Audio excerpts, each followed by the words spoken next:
And we're going to talk about transportation. Why not? Because that's an important policy topic for sure, especially when we look at the western side of the country. But transportation is important across the country. But pertaining to this issue, it is a rail review that is underway as of September. Here to break down some of the, the significance of it and what some of the details are is Steve Pratte. He is Senior Manager of Transportation and Biofuels for the CCGA based out of Winnipeg, Manitoba. Steve, welcome to the show. Thanks for having me, Sean. Okay. What exactly encompasses a rail review? We heard about this from Dave Carey, your colleague at CCGA, last week here on Real Ag Politics. What is the rail review? Sure. So if you recall, back in November of 2022, the Minister of Transport had received the final report of the National Supply Chain Task Force that had been looking at supply chain issues across Canada for the previous, better part of a year. And in that, there's a bunch of recommendations, one of which was put in extended interswitching, and the government has done that through the Budget Implementation Act 2023.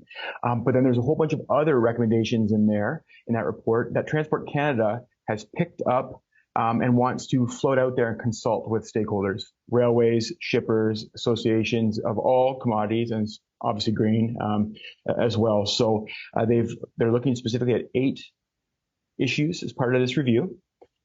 Things that are for our grain sector interest, things such as maximum revenue entitlement, how to monitor interswitching, things around the grain plans that the railways have to annually report on, things like own motion powers of the CTA, of the Canadian Transportation Agency, and a few other things related to contracts and commercial matters. So it's a broad consultation, and it's all going to be wrapped up in November.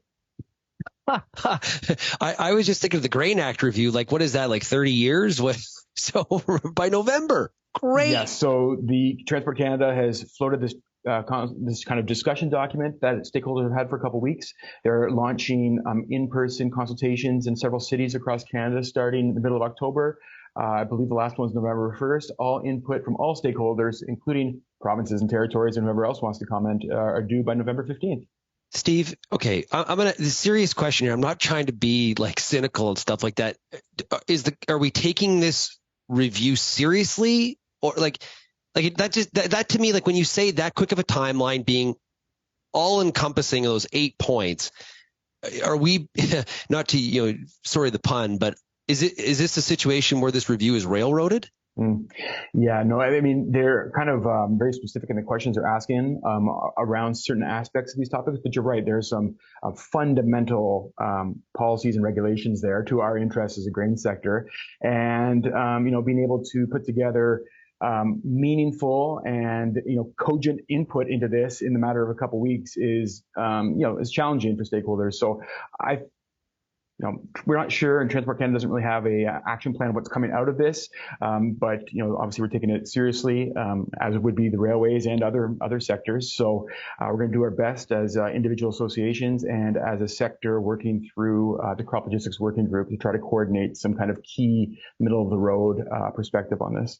Now, just learning from some other consultations that the government has done, they close this consult, they collect all of that feedback that will come from not just farm groups or the energy, like it's going to come from a wide, vast scope of stakeholders. And then they will provide like a what we heard document. Is that what the plan is? As of right now, we've been told that they're going to go away, consider this over the winter, and come back with some sort of a framework, is the term that was used recently, that they will I don't know, is that like a menu of things they might look at in the future, where they'll come back to ask for more consultation, if you can believe it, on whatever their thinking is at the time. So there was no commitment to a what we heard report.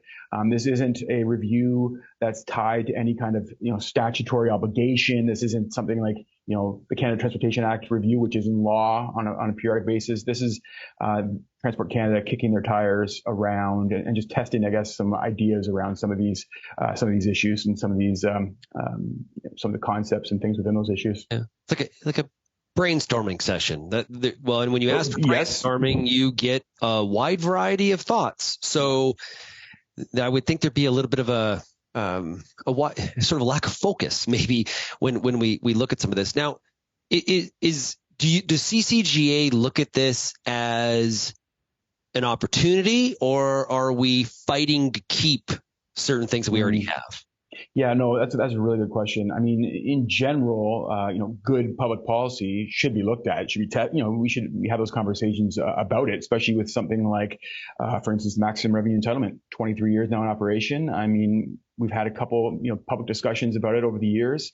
They want to talk about certain aspects of it again. I don't think that's anything for, our interest as a grain sector to be afraid of. We've got lots of great evidence, and a lot of these things, Sean, it's kind of a rehashing of, in various legislative consultations and whatnot. I mean, we have a lot of this information and data at our fingertips, so it's really just repackaging things for the consumption of Transport Canada at this time and tailored towards their specific questions. But you're right. There are things they're looking at here that are kind of foundational and fundamental, and there are things that are, I would call, administrative kind of trivia things and minor points, the grand scheme of things. So it really runs the gamut. Yeah. And I guess I don't know the strength of the bench at Transport Canada, but in some ways I would expect that there's going to be some explaining in terms of like sort of the history lesson and how we, why we have these things as we sort of question, how we got to this point. For example, the MRE, there's a whole long, lesson or I guess history tale in terms of why that was established. I think you're right. If we do believe it's good policy, and some people do, some people don't, you have to be able to defend it and going not just in the past, but also going forward. Yeah, absolutely. And you're right to that point at the outset of that comment about, that is the nature, pick your department, pick your issue. People come and go, in those federal departments. And, that's just life. And that's the kind of scenario we're in these type of roles as advocates and policy thinkers in our space. So that's part of the job, too. You're right, is that kind of re-education, if not just flagging, some of the foundational underpinnings of why we have some of these issues in our sector. Do you think there's any undercurrent of any of those 8 points that the government's really, really like? There's 8 points, but is there one of those points where we're like, okay, this is really a focus? It's sort of masked in the 8, so to speak. No, I mean, they're all kind of given the same kind of airtime, within the actual document. They're really, at least the way that it's been articulated to us is at these consultation sessions, Transport Canada's all ears. And if there's certain areas that certain groups want to focus on, i.e. if the grain sector's congregated in a particular session, we can drill into things. If we want to spend the whole time on the MRE, we can spend the whole time on the MRE. Like, we don't have to talk about some of these other ancillary issues. Now, Steve, I mentioned at the beginning, transportation takes up a lot of the oxygen in Western Canada at some farm meetings. It's also very important as I travel in Central Canada, Eastern Canada, and the Maritimes. I remember being in Atlantic Canada, and they're like, "We got transportation issues too." Is this for the entire country, or is there a Western Canadian focus here?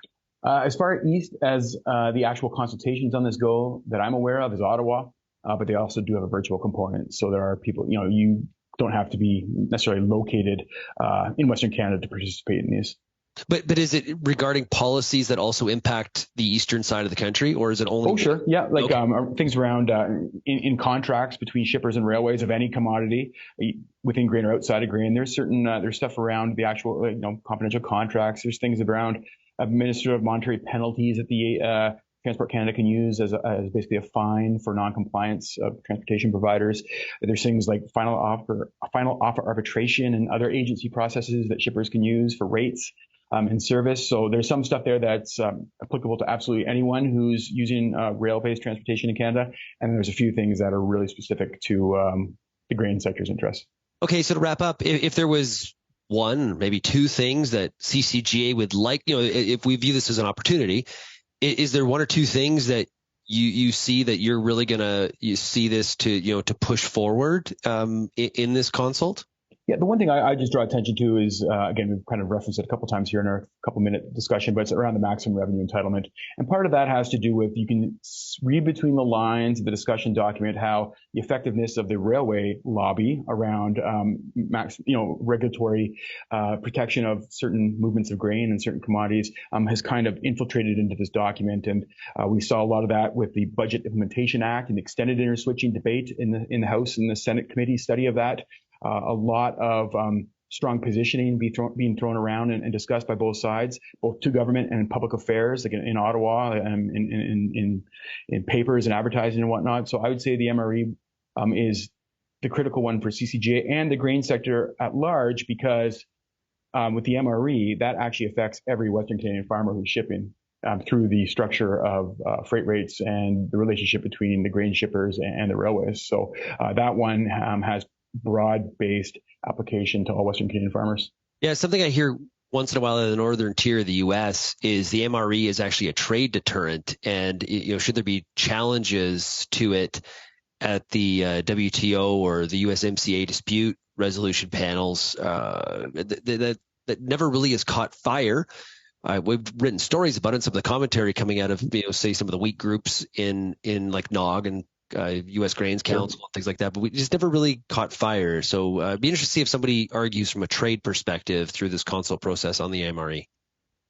Yeah, no, that's fair. And I mean, I know it's been those kind of sentiments have brewed up at times in the past.